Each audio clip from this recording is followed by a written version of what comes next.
Given that our previous Travis Scott video broke every single record that there is to break for our YouTube stats wise, a Astroworld review was inevitable by Metalhead.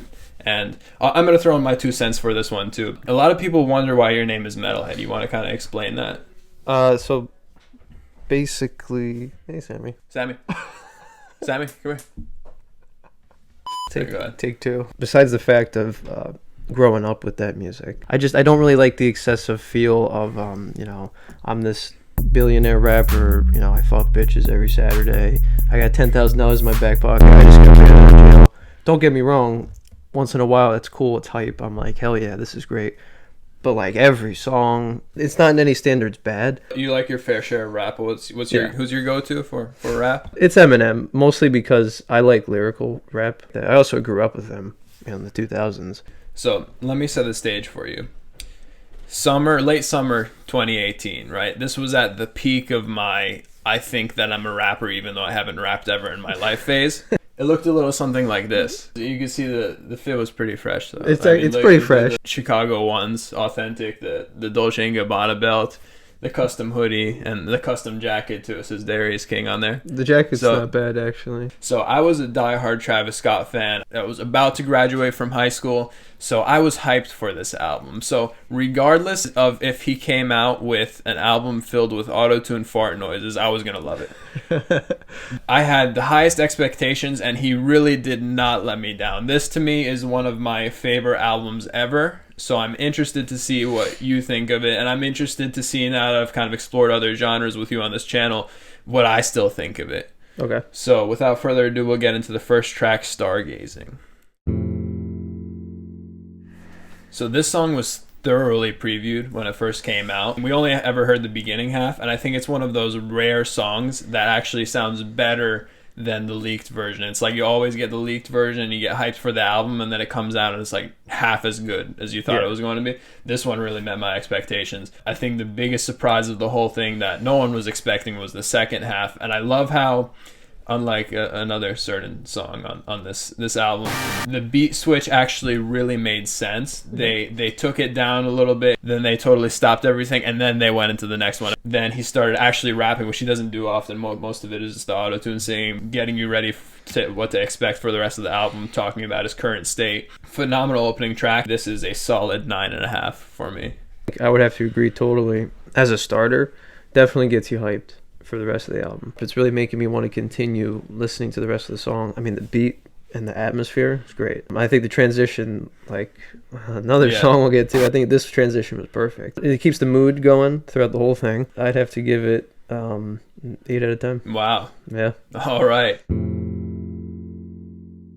I think what makes this song great is the added synths that Mike Dean puts in here. The intro just gets you so ready. The Beastie Boys sample was a very creative use of it. Beat slows down, you just hear the percussion, and then it explodes into the actual song. Travis comes with top level energy. I'm not like a huge Frank Ocean listener. I haven't listened to too much of his music. I did enjoy his feature on this one, and they had a great chemistry, I think, on this song too. You could tell this was not phoned in. They were in the studio going back and forth. For me, that's an 8 out of 10. I kind of slept on it a little bit the first couple of times I listened to it. But then when I went back and listened to it more, the flow of the song and the beat match perfectly, which I think is very important. The Beastie Boys thing was really cool. So I think I'm going to give it a 7. Nice. Out of 10. So now I'd like to begin this segment with a moment of silence for all the poor McDonald's workers that have had to hear the lyrics on repeat for the last week and a half. So a moment of silence for them.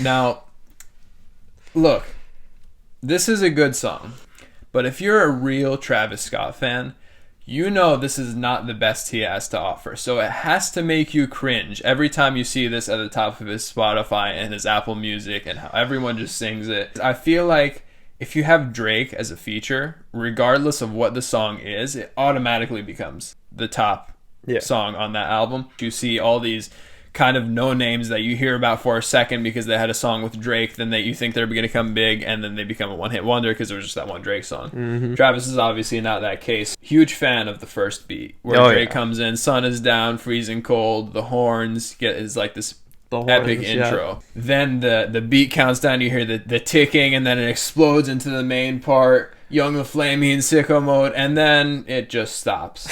Regardless of what you think of beat number 2, having that be the transition into beat number 2 automatically just gives you, I think you said it perfectly, blue balls. It's a blue ball song. I think this would have been definitely top 3 for me if you had just let Drake, even for like 20 more seconds, just finish that first verse. Yeah. The second beat was probably the weakest, I think, out of the 3. Travis still did his thing. It was pretty solid. I like the deep distorted bass, the bow sound that it makes. That's pretty cool.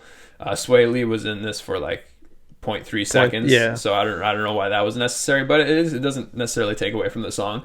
But I think it kind of picks it up again once you get to the third beat, which was produced by Takeoff, and Takeoff was like producer of the year in 2018. But I do think it finished pretty strong. Just because I know that there's a lot more that Travis has to offer, I gave it a 6.5. No, everything you said is exactly what I agree to the T. The beginning is awesome. It gets you pumped.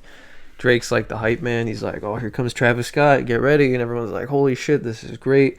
And then it's like you drive off the road into a ditch and explode. But I agree, it finished strong. You ever seen that meme of like the TV show thing where it's like the drawing of the horse? It's like the first part's drawn really well. Yes, exactly. It was like 2 lines. Yeah. For me, I gave it a 6 out of 10 because the intro is just so good not to give it a decent rating. But it's just like, oh man. DJ Screw was a Houston DJ who was a huge proponent of lean. So he kind of incorporated that in his music with the slowed down, more reverb, spacey effect that you get when you're drinking lean, which I guess is better than drinking lean, because at least when you listen to music you don't die. I don't know why most of the time. Yeah, I don't know why you just can't like have a beer, but yeah.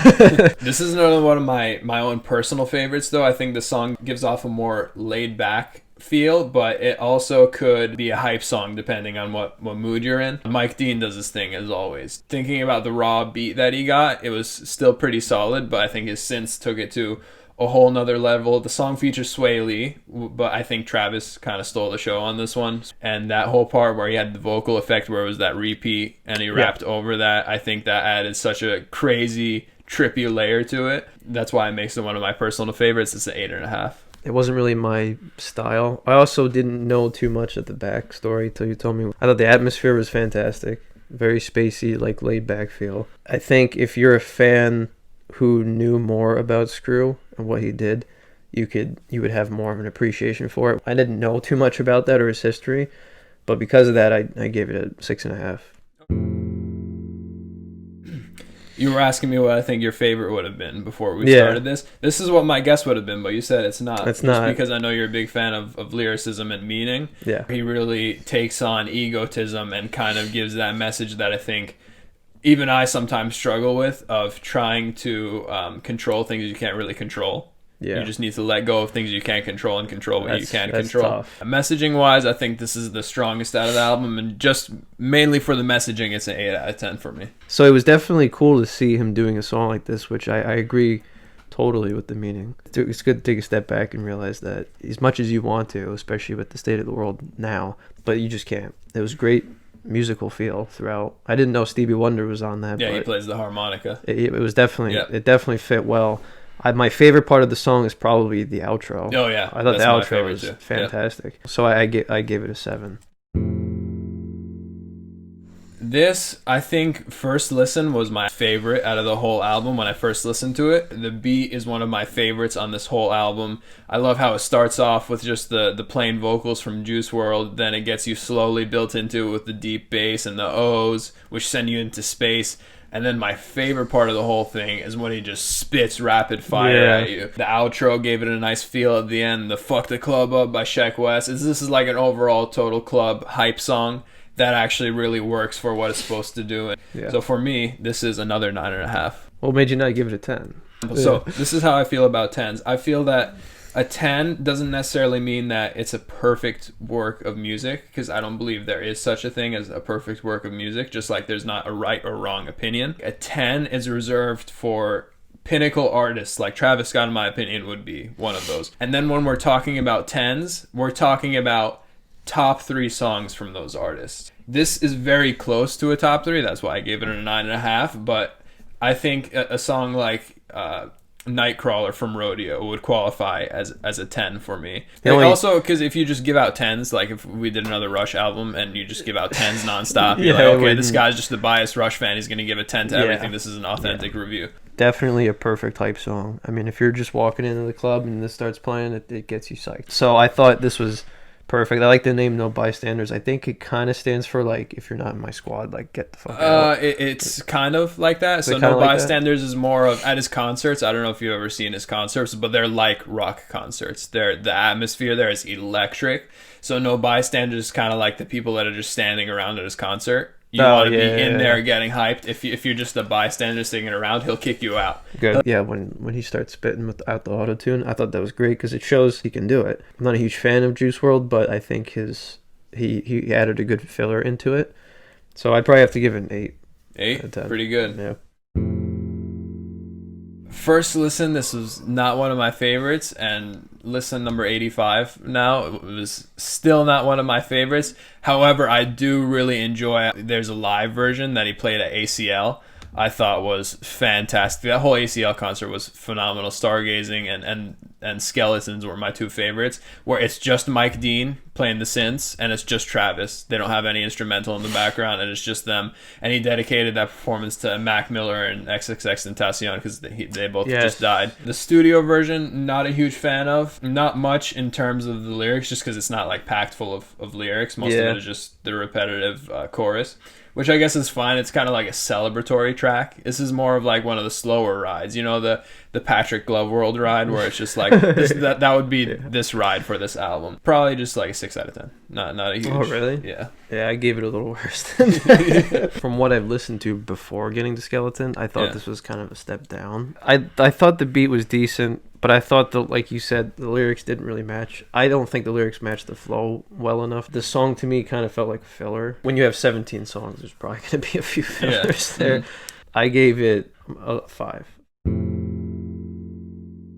Wake Up is another collaboration between Travis and The Weeknd, 2 in a row on this album. Mm-hmm. For me, I'm personally a bigger fan of their other collaborations, like Pray for Love and Wonderful. Those 2, I think, are a little bit better than this one. So for me, just because of that, it's not near my top. For me, that's probably just a 6.5.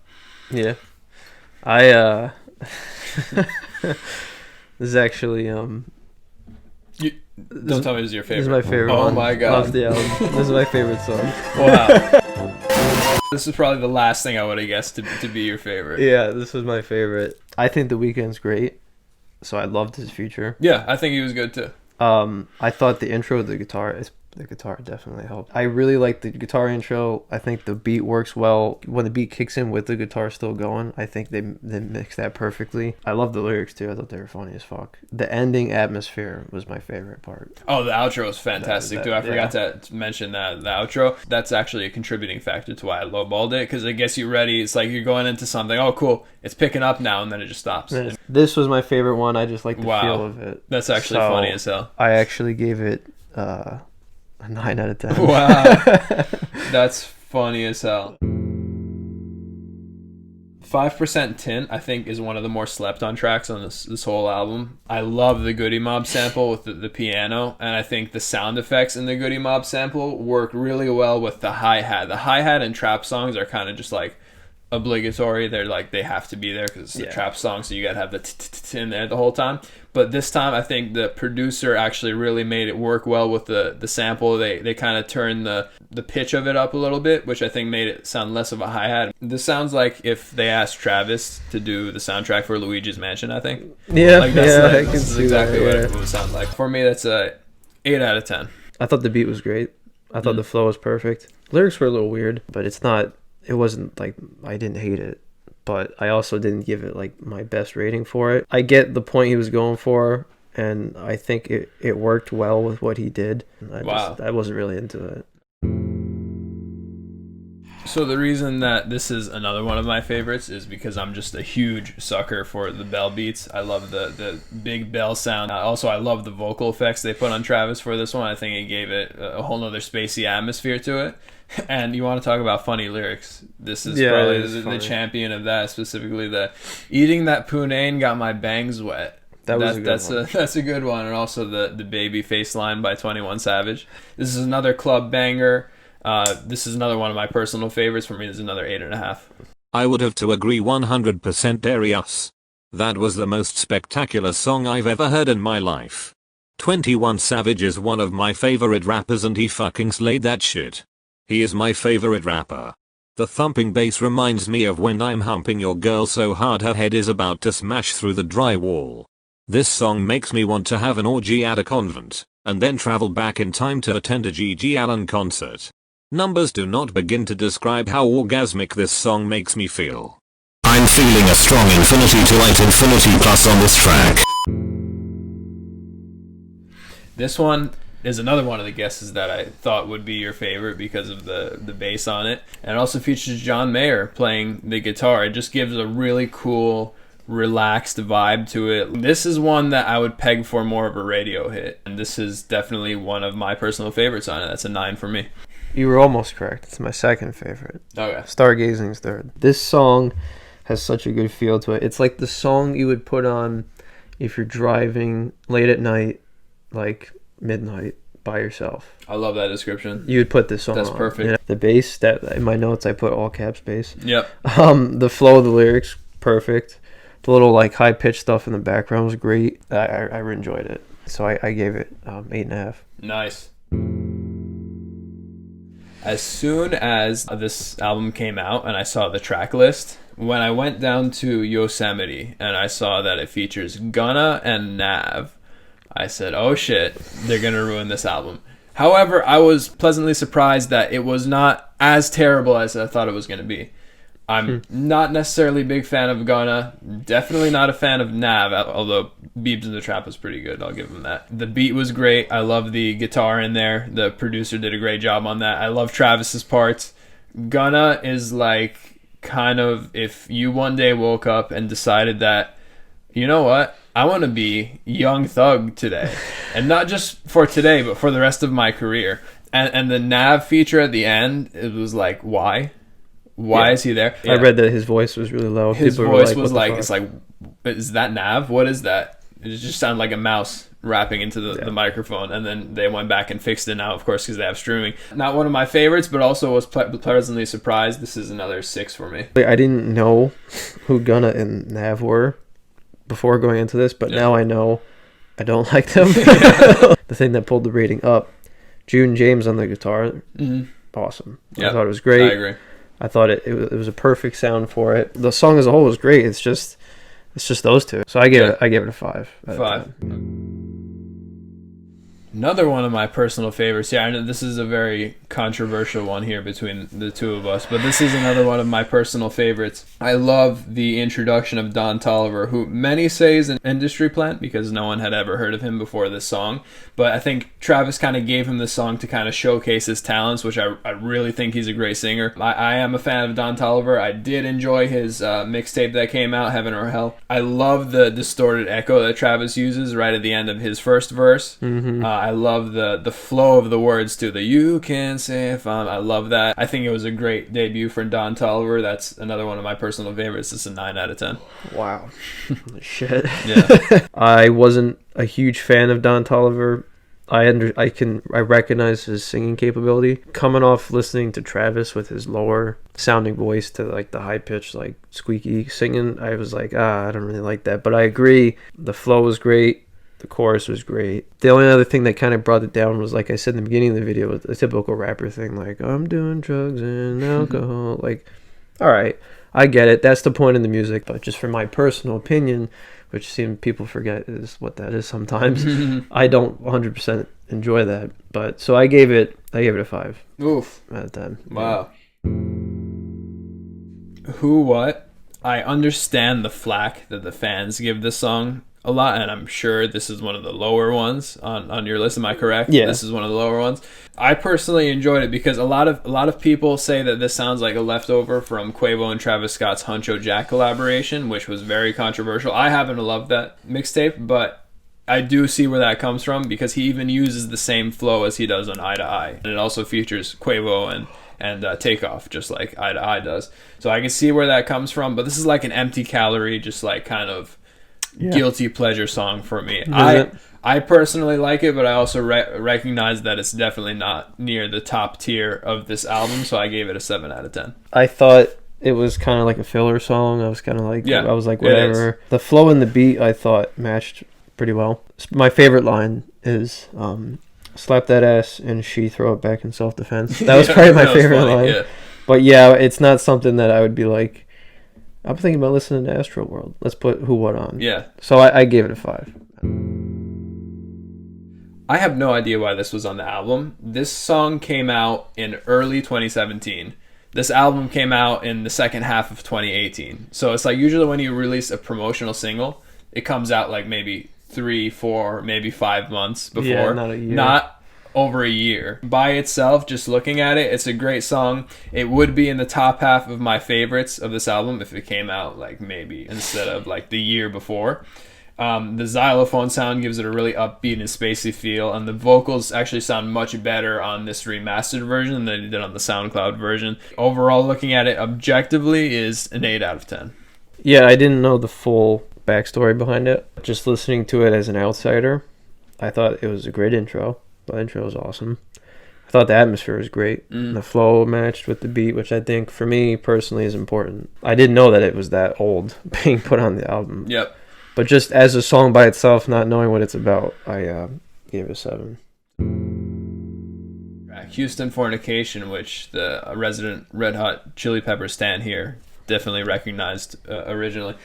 To me, this should have been the closer of the album. This song was originally leaked before the album came out as Vacation, but since it got leaked and people kind of heard most of the song, there's like 2 minutes of it got leaked. So that's a nice majority of it. It was originally called Vacation, so we had to go back in and change it just so people didn't come out and just expect the same shit and not listen to it because they already heard it 8 million times. I know I had it on repeat before the album came out. This is really cool because I think, unlike most of his other structured songs where you have the hook, then you have the verse, then you have another hook, and then you have the closing verse.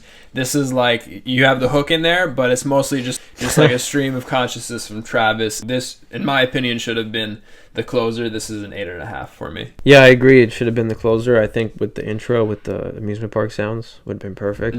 It was cool seeing Houstonfornication. Thinking of Californication, Red Hot Chili Peppers, which that song's great. If it would have been the closer, definitely perfect for it. Still definitely a good addition, I think. By itself, it's a good song. Just the reason that it's not something that I put on a lot is because the other songs I feel fit together so well, they kind of carry it over the same theme park theme.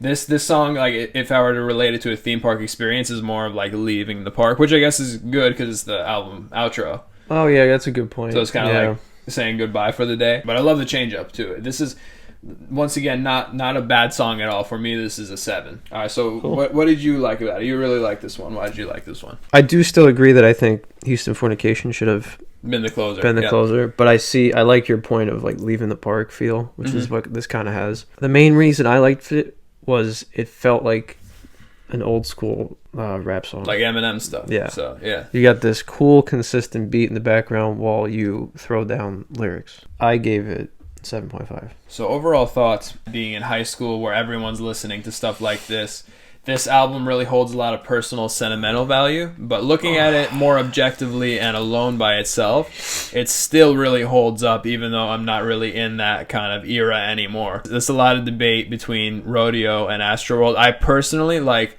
Rodeo this much more, but it is still a worthy contender for one of the best works that trap has to offer. For me, this is a 9 out of 10. I'd have to say, as an outsider, it was actually enjoyable experiencing something new that wasn't the mumble rap bullshit that I hear all the time for his genre. Yeah. I think he definitely would take the cake as being the pioneer, or at least the king of it. His production by itself, I think, is on another level. I think he has a real knack for that, I think, with his songs.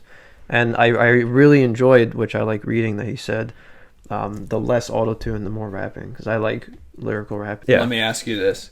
Why did you like this one more than Rodeo? For production-wise, I think this one has better beats, and it has better, more catchy flow and lyrics, and I like the less auto-tune. I really do. I would have to give it, it's going to be an 8. Wow. Yeah.